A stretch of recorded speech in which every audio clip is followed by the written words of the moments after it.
Kagulat World. Muling yanig ni Alex Ayala ang World Tennis Stage matapos niyang walisin ang bawat harang sa Auckland. At ngayon, ang buong Europe ay nakatitig na sa ating Pinay Tennis Queen. Ngayon at 7:40 ng umaga, magaganap ang isa sa pinakamalaking laban sa kasaysayan ng Philippine tennis. Quarterfinals ito ng ASB Classic 2026 sa mismong center court. At ang makakatapat ni Alex ay walang iba kundi ang world number 38 at dating Australian Open semifinalist na si Magda Linette ng Poland. Ito na ang tinatawag na the ultimate test para kay Alex. Matapos niyang pinaluhad ang Olympic medalist na si Donna Vekic at dinemolis ang Croatian star na si Petra Marcinko, ang tanong ng lahat ay kung si Magda Linette na nga ba ang magiging third victim ng ating pambato. Hindi ito tsamba dahil ang ginagawang pananalasa ni Alex Ayala ngayong 2026 ay bunga ng matinding disiplina at mental toughness. Sa kanyang huling laban, nagpakawala si Alex ng isang nakakanginig balat na 6-0 bagel sa loob lamang ng 22 minutes. Isang senyales na ang kanyang laro ay nasa elite level at handang-handa na siyang sumabak sa mas matitinding giyera. Ngunit si Magda Linette ay hindi basta-bastang kalaban dahil bilang isang veteran ng WTA Tour, bitbit ng Polish star ang world-class experience at matinding depensa na susubok sa pasensya ni Alex. Pero heto ang twist dahil si Alex Ayala ay papasok sa center court na bitbit ang momentum ng isang giant slayer at ang bawat palo niya ngayon ay may kasamang bagsik ng isang manlalarong wala nang kinatatakutan. Ang labang ito ay crucial para sa bansa dahil ito ang magdedetermina kung gaano nakalapit si Alex sa kanyang Grand Slam dream. Ang pagpasok sa semifinals ng isang WTA 250 event ay magbibigay sa kanya ng sapat na ranking points para salyuhan ang kanyang pwesto sa main draw ng mga susunod na Grand Slams nang hindi nadadaan sa qualifying. Online, ramdam ang kaba at excitement ng mga fans dahil sinasabing ito na ang tunay na turning point ng kanyang career. Bukas, hindi lang puntos ang nakataya kundi ang dangal ng Pilipinas laban sa lakas ng Europe. Handa na ba kayo dahil sa gitna ng Auckland, muling magpapakitang gilas ang dugong Pinoy? Kapag tiningnan natin ang statistics comparison, mas mataas ang first serve percentage ni Alex nitong nakaraang dalawang matches. At mas kontrolado niya ang kanyang unforced errors kumpara kay Linette na dumaan sa mahabang 3-set match sa round of 16. Dahil fresh si Alex mula sa doubles walkover, siya ang may physical advantage sa bakbakang ito. Ang aming fearless forecast ay isang dikit na panalo para kay Alex Ayala dahil sa kanyang mapanirang lefty forehand at ang unbreakable mindset na nagpabagsak na sa mas malalaking pangalan. Isang panalo na lang at kasaysayan ng ating masisilayan sa Auckland. Laban Alex, laban Pilipinas. Ngayon, titigil ang mundo ng bawat tennis fan sa Pilipinas. Sa gitna ng nagniningning na center court ng ASB Classic sa Auckland, magaganap ang isang bakbakang hindi lang basta laro, kundi isang pagpapatunay ng galing. Si Alex Ayala, ang ating pambansang pambato, ay haharap sa isa sa pinakamalaking hamon ng kanyang career sa katauhan ng world number 38 na si Magda Linette mula sa Poland. Kung akala ng marami ay sapat na ang pagpapatumba ni Alex sa isang Olympic medalist na si Donna Vekic, nagkakamali kayo. Dahil sa quarterfinals na ito, ang kailangang lampasan ni Alex ay ang tinatawag na Polish Wall, isang veteranang sanay sa bakbakan ng Grand Slam at may karanasan na hindi basta-basta matitibag. Ito ang labanan ng youthful fire ni Alex laban sa tactical stability ni Linette. Suriin natin ang momentum ni Alex Ayala. Marami ang nagugulat sa bilis ng kanyang pag-angat ngayong 2026, pero para sa mga nakasubaybay sa kanya mula umpisa, ito ay isang inevitable rise.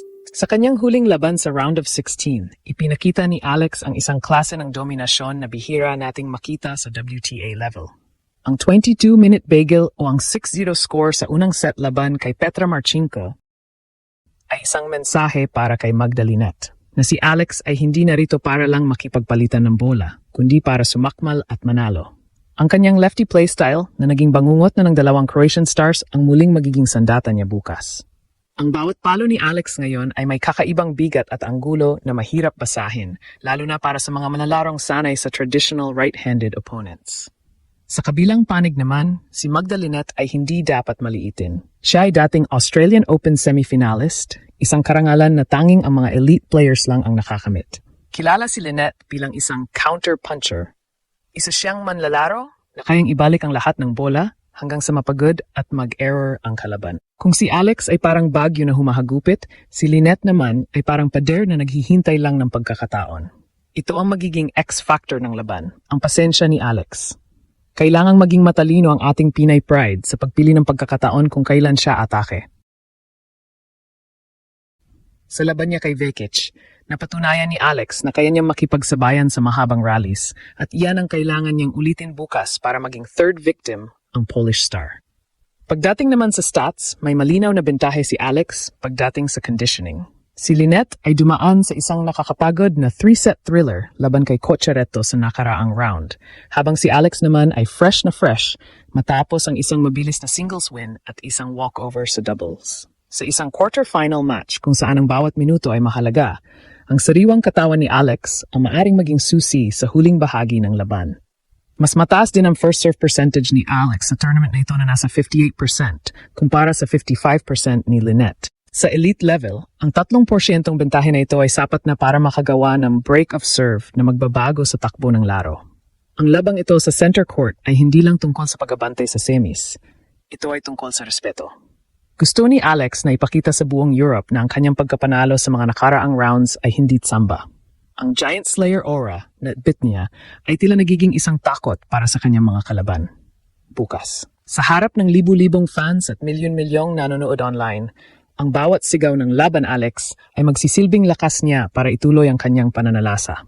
Handa na ang entablado, handa na ang racket, at higit sa lahat, handa na ang pusong Pinoy na muling manggulat sa buong mundo. Isang panalo na lang at ang pangarap na Grand Slam ay hindi na lang basta pangarap. Ito ay magiging realidad na. Sa gitna ng tensyon sa center court, ang magiging labanan ay hindi lamang pisikal kundi isang chess match sa ibabaw ng aspalto. Si Magdalinette ay isang manlalaro na nabubuhay sa pagkakamali ng kanyang kalaban. Bilang isang veteran, ang kanyang strategy ay simple. Pahabain ang rally, paamuhin ang bilis ng bola, at hintayin na mawala ng pasensya ang mas batang si Alex Ella. Ngunit dito nagkakamali ang marami sa pagsusuri kay Alex. Ang bersyon ni Alex Ella na nakikita natin ngayong 2026 ay hindi na ang batang basta na lang pumapalo ng malakas. Nakikita natin ang isang tactical master na alam kung kailan gagamit ang slice, kailan maglalagay ng drop shot, at kailan pakakawalan ang kanyang nakamamatay na lefty forehand cross-court. Ang stats comparison ay pabor sa ating pambato pagdating sa clutch moments. Sa kanyang laban kay Vekic, naisalba ni Alex ang halos 70% ng mga break points laban sa kanya. Ibig sabihin, kapag ipit na ang sitwasyon, doon lalong tumitindi ang laro ni Alex.